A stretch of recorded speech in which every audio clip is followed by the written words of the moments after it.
world, welcome back to another tutorial. Today we're going to be taking this awesome forest scene that we've made, and we are going to be adding a lot more trees, a lot more flowers, and maybe even a tent, because a well doesn't make much sense out here. So, hope you guys enjoy this episode. I'm going to jump right into it. Alright, before we do any coding, I want to show you where you yourself can actually go and grab this code. This is my GitHub repository, 2ejr/Metal Game Engine tutorial. Right here you see there's a master branch, and this is the current episode we are on as of today. But if you were to click this little button right here, you'll see you could check out any one of these branches. If I were to click on this one, you'll see it checks out all the code from episode 6. And all you have to do is click this code and you can download the zip. You could also clone it or open it with GitHub Desktop. But I also have all of the keynotes that I've ever done. I have this community folder. I have a bunch of these compute functions, all sorts of stuff for you to learn Metal with. So go ahead and go check that out if you want to. Okay, so back in the code, the first thing I want to do is I want to go and fix a bug that I found. So if you go inside of our graphics, shaders, and under basic shaders, you'll see down here we have our surface normal, surface tangent, and surface bitangent all being calculated. Well, those are the right calculations. They're just not being normalized. So what we need to do is we need to add normalize there, there, and there. So now these will be normalized vectors from 0 to 1, and everything is peachy with our lighting calculation now. So in this episode, we are going to be working with instancing, and which means we need to work with our instance shaders, but we've kind of neglected it over the past couple episodes. So what we need to do is we need to copy all of this information right here, go over to instance shaders, right here, just take all of this stuff right there and replace it. Now we're going to want to go and find all these model constants and replace them with model constant, so they're referring to this instanced model constant. So just replace that S, and that S. And everything should be good to go with our instance shader. Now there's one more small little bug that I found. If we were to go over to entities, libraries, mesh library, I'm gonna scroll to the top for you. This is our mesh library. Let's go down into our mesh class, into the draw primitives function. So that'll be down here. And we need to go and take this little bit of code and also put it right there, because we want to be drawing the index primitives based on the instance count that we are currently using, just like this function is. So we forgot to do that before, so add it now. Now, if we were to jump all the way over to our forest scene, scroll on down to our calculation where we're basically placing things off in space, the trees and the flowers calculation for positioning is way off. I hate it. So what I'm going to do is I'm going to delete this line right there, or I guess this bit of code right there and right there. And then we're going to actually calculate the radius for every single value. So go ahead and throw that inside there. And instead of just doing 10, we need a min and a max. So what I will do is I will say from float.random in range, let's say from 10, actually let's do something more like 8.70. So now the radius will be from 8 to 70, and then we're just going to kind of place them around. And make sure you put in right there or else it freaks out. But let's go ahead and take this position right there and put it also inside of our flowers calculation. So put that right there. Take the radius, because it also needs the radius, and put that in there as well. And obviously the position needs an I, so just make this an I. Easy peasy. And before I press play, I want to go and modify my camera. So let's go to camera, debug camera. And what I'm going to do is I'm going to go above our init function here and create two variables. The first one's going to be our private var move speed, which is going to be a float 1.0. Actually, let's make that something more like 4. And then we're also going to need a private var turn speed. So add turn speed right there and set that equal to 1. All right, so if you want to mess with that, you can. I'm just going to leave it at 1. And then all we have to do is use them down here in our do update function. So anytime we do move, we're basically going to multiply this times our move speed. So I'm going to take this value and I'm going to copy it in all places that it needs to be. Now there's this little bit of code right here that says rotate. So instead of using the move speed, we're going to do the rotate speed. I did not call that rotate speed, I called it turn speed.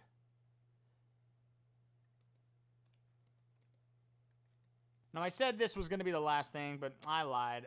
Let's go back into our forest scene and make our terrain a little bit bigger. So I'm going to go to terrain here. I'm going to set the scale to something more along the lines of, let's just do 200. 200 sounds great. And when we press play and look at our cool game, look at our forest. It's not very sparse forest. It's, it's bleak. We need to add more trees. Currently we have only a couple hundred, but let's add a couple thousand trees, okay? So what I'm going to do is I'm just going to go into our engine right here, tree count. Let's just do 2,000 trees and see what happens. Whoa, look at this. I cannot rotate my freaking camera. It is so glitchy, and the reason is our FPS is at 8. We need to increase that. So in order to increase that, instead of using this node class that we are currently using, I'm going to go ahead and replace it with a brand new node class, and then we're going to talk about all the different changes that I made.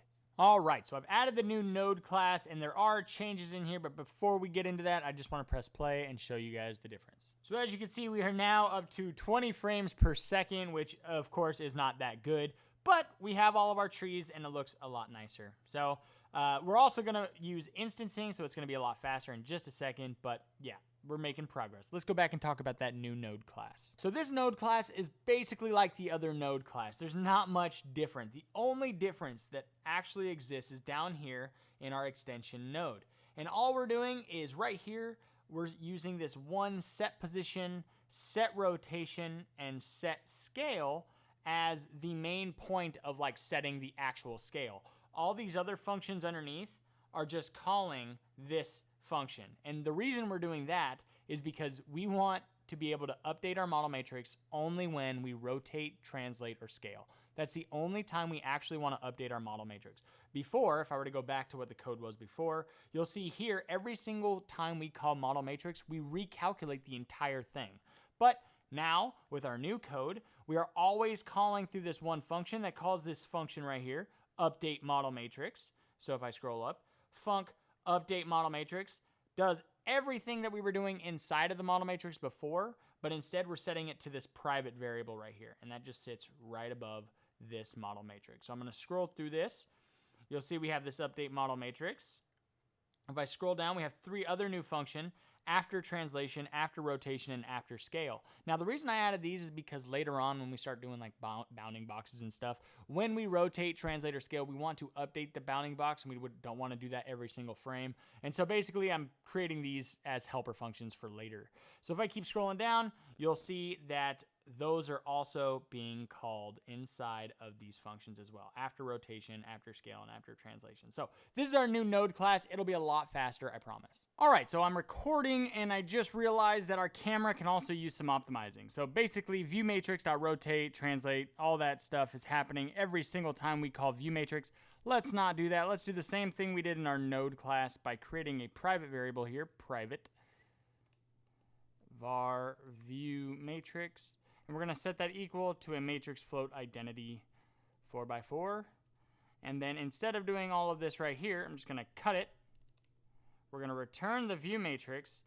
And then what I can do is I can override down here the update model matrix class. So right here, I'll just paste all this. And instead of creating a new view matrix, let's just modify this one.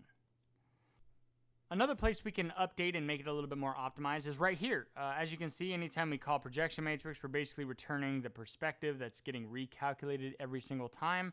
Let's not do that. Let's create a private var projection matrix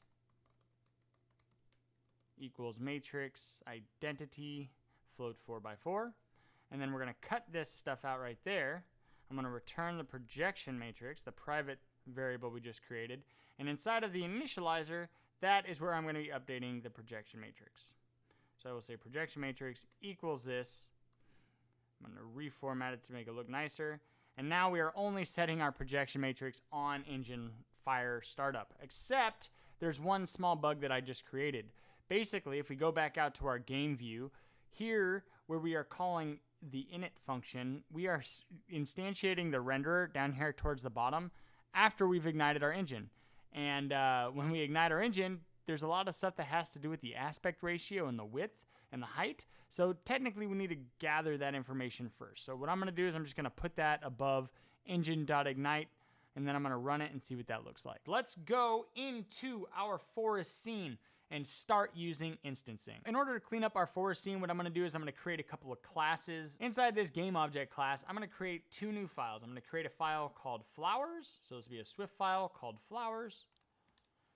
And inside of game objects, we're also going to add a new file called trees. So make that trees. And just because I like the way the forest looks with all the trees, let's start with trees. So I'm going to import our metal kit and make a class called trees. Simple. And this trees is not going to extend instance game object. It is going to extend node because we are using a scene graph. Since we are using a scene graph, all we will need to do is add trees to our scene. And then inside of this trees class, we can actually add objects that will be added to that scene graph. So you'll see that in just a second. So here I'm going to put an init. And inside of the init, I will call super.init with the name of, let's just call it trees. That easy peasy pie. And after that, I'm going to go over here into our forest scene. And I'm going to grab the tree code because we need the tree code. So take all the tree code.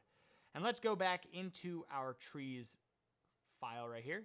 And inside of the init, I'm just going to paste. Now, I could use this select random tree mesh type from the forest scene that we're using down here. But in fact, I don't actually want to do that because I want to define exactly how many of specific trees we're going to add. So up here in the init, I want to add a couple parameters. The first one being tree A count.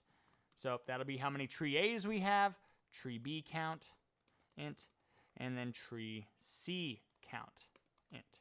This means we can delete line 7 entirely because we do not need that. And also we don't need this jargon right here. Basically, all we will want to do is say tree pine A. Now, if you haven't seen the instancing episode, I'm going to put a little card up here around here somewhere. Go click on that. Go check out the instancing episode. But since we've had instancing added to our engine, all we have to say is let's say tree A's equal instance game object. And all we have to do is pass in our mesh type, which is our .tree pine A, and the instance count, which is our tree A count. Then all we have to do is add these to the scene, trees A. So I'm going to comment out this for loop right here. I'm going to go back to our forest scene, and I'm going to go up to where we were doing our trees before, and I will say let trees equal trees, our new trees object, when we have 3 parameters that need to be passed. So that's going to be tree A count. Let's do 1,000 of each value. So 1,000, 1,000. And then all we have to do is add this trees, add child, to the scene. And now we have all of our trees in the scene. Let's press play and see what that looks like. This is what you should see because we're not actually setting the position of any of the trees. They're all just kind of standing one on top of each other. But look at the FPS. Holy moly, what a significant change. Before we were only doing 2,000 trees. Now we're doing 3,000 and we're getting a crazy better FPS. So let's go ahead and position these in space. So in order to accomplish positioning of all of our trees off in space for our instance game object, we need to go into our instance game object and add another function. That function is going to be called func update nodes. And inside of this function, we are going to be taking another function as a parameter. And what this function is basically going to be is it's going to be called update node function.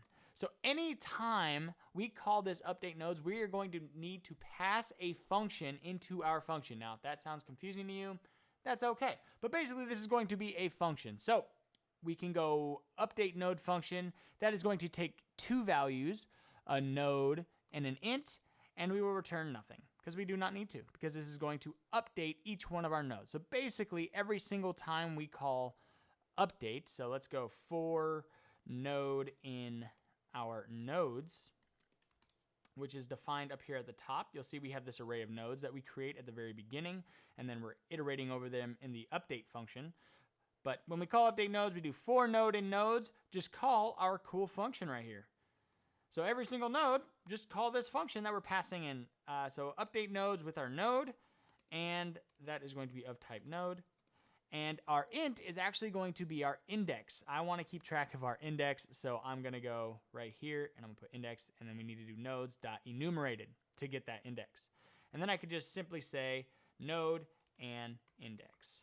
Sweet, we now have a way to call update nodes positioning. So basically this will be a positioning function that will position any node that we want wherever the hell we want it. So in order to use this, let's jump back into our trees class down here. and create a function. So I'm just going to create a private function right here. Private func update node. How about update tree position? This update tree position is going to take two things. It's going to take exactly what this takes. So a node and an int. So trees is going to be a node. First things first, we need tree, which is a node. And the second thing is going to be our index, which is an int. And I'm just going to make that I, because that's easier. It's going to be an int. And then we will do positioning right here. But before we do that, I just want to simply go up here to our let trees equal this instance game object and say tree A's dot update nodes, and then we need an update node function. And we're basically just going to pass the name of our function and it will work. Pretty freaking cool. So basically this function will be called for any node that we want. All right, let's go back up into this for loop up here. Let's take out all of the code that lies within these lines. Cut that. You can delete that. And paste it right here. Let's uncomment it. Doon, doon, doon. The one thing that does need to change is we are not now creating game object for every single time we want to add a tree. So you can go ahead and delete that. And we're just going to use this tree node to update that position for that current tree. I hope that made some sense. This is a really cool way of passing functions as parameters. Now, if I were to press play, you'll see now our game is running nice and fast, and there are thousands of trees. Now, this is only 1,000 trees because, in fact, up here in our trees, we've only done our tree A's. We also need to add our trees B's and our tree C's. So I'm going to go ahead and edit that, and I'll be right back. Now, as you can see, we are now adding all of our tree B's based on that tree B count that we are passing in. And we are creating all of our trees, and we're using that same exact update position function that we have right there because we don't need to create an entirely new function for each one of these. If you want to, you can, but I'm not going to. So I'm going to press play and see what that looks like. And would you look at that? We have 3,000 trees all around our scene, and we are rocking a freaking 60 frames per second right now. Looks a lot better. Now, of course, we also need to update our flowers. So let's go ahead and stop this. I'm going to go down here I'm going to actually copy our trees because it's basically going to be a copy of the trees. And then I'm going to go to flowers. I'm going to delete this, and I'm going to paste it, and I'm going to go replace all of these tree values with flower values. So I'll be right back. All right, so what I've done is I've basically gone through this class flowers, and I've modified all these to now include the flower reds, flower purples, flower yellows. And if you go down to the update flower position function, I've just kind of updated this flower.set rotation and the scale to be what they were originally. This is basically what we're going to be doing. Let's go back out to our forest scene, and instead of doing all this crazy flower stuff, all we need to do is say let flowers equal flowers. Pass in all these values. Let's just do 1,000 for every single one of these. So 3,000 objects right here too. And then we'll add these flowers to the scene. So add child flowers. And oh my goodness, our scene looks a lot more freaking like a forest. I mean, there's no grass, but still. We're still rocking 60 frames per second. I can look around. I can go up into the sky. It's a lot faster. Let's just kind of push the limits a little bit and see what we can go up to. So I'm just going to go ahead and do 4,000 for each. And let's see if we can get it under 30 frames per second. And we've run it, and it looks like we're at 30 frames per second, and our freaking forest is thick. Good luck walking through that, but we're still at 30 frames per second, and 30 frames per second is perfectly acceptable for any game. As you can see, if we were to walk around this world, it would be fine. We wouldn't be able to notice the difference. I know people brag about, oh, I got 90,000 frames per second, brah. Don't worry about that, because this looks great, and you're doing a great job. Also, I have my ScreenFlow recording going, so yeah, there's that too. But we have 12,000, 13,000, 14,000, 15,000 objects in our world, and we're still getting 30 frames per second. So that is a lot better. We also do not need these two private functions anymore. Those are ugly. Get rid of them. Now, if you've seen the movie The Ring, you would know that there's a well out in the middle of a forest, and I'm not trying to make The Ring as a video game, maybe more of a camping game, sure. So what I've done is I've gone through and I've just basically removed that well and replaced it with a tent, and then I rotated that tent 20 degrees to radians. And how I did that is I'm using this new mesh type .tent opened, and if I go to my mesh library, you'll see right here we are using the tent small open, which I'm just using right here. Now I grabbed this tent from the Kenny Assets like I mentioned in the last episode. I'll leave that link down in the description because that guy's a badass. So go grab it. But that's basically where I got the tent from. Now, there's some weird lighting artifacts going on with the tent, and I know exactly why. Also, I don't know if you've noticed, but when you bump up the ambient of this scene or anything like that, the whole thing gets just kind of ambiented out and it looks really ugly. So we're going to go fix that inside of our lighting calculations. Let's go over into our lighting.metal where we are doing our get Phong intensity. And basically all we're going to do is anytime that we are getting the diffuse, we only want to add ambient values to the things that aren't getting diffused. So the backs of objects aren't getting diffused, which means we can use the n.l value to grab that. And so what I'm going to do right here is actually underneath float n.l, I'm going to create another variable called corrected n.l, and I'm going to set that equal to actually this value right here. So I'm going to take this right here, this max, I'm going to paste that right there. And then I'm going to go ahead and delete this value right here and put n.l, because all we want this to do is just tell us what the dot product of the light and the normal is. And now we have this corrected n.l. We're also going to make it so that it can't be any less than 0.3, just so it doesn't get too dark. And then I'm going to replace it right there. So all we need to do is under diffuse lighting, we just need to add one if statement. So if n.l, and that's our current dot product right here, is less than 0, actually less than or equal to 0, which means that it's the back of an object, that is when we want to apply ambient lighting, and no other time do we want to apply ambient lighting. Now when we press play, you'll see that our scene looks great, our freaking tent looks great, everything looks fantastic. Let's actually add just a few more flowers just to make this a little bit more prettier. And let's just do, let's say 1500. We don't want to make it too much because we're going to be doing some heavy calculations in the future. But we'll do 1500, 1500, and 1500. Feel free to push this to the limit. Pretty cool stuff. And there you have it. This is our new scene with the giant freaking forest full of trees and our tent right in the middle. Hopefully we add some really cool lighting effects, particle effects in the future. I hope you guys enjoyed this episode. Feel free to like, subscribe. I'm not going to be bothered by it, and I can't wait to see you next time.